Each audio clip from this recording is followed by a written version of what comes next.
How to fix Redmi Note 13 camera not focusing.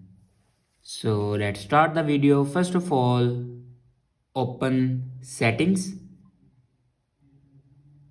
In settings, scroll down and then click on apps. Now here you can see the option manage apps.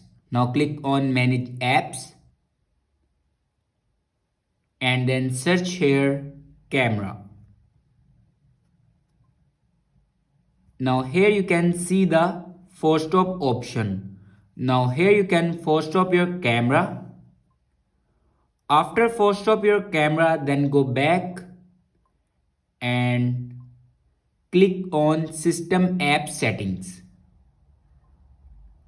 and then click on camera. In camera settings, scroll down in last and here you can see the option restore default settings. Now click on it and then click on OK. After restore the default settings, your problem will be fixed. I hope this video is helpful for you. Thanks for watching.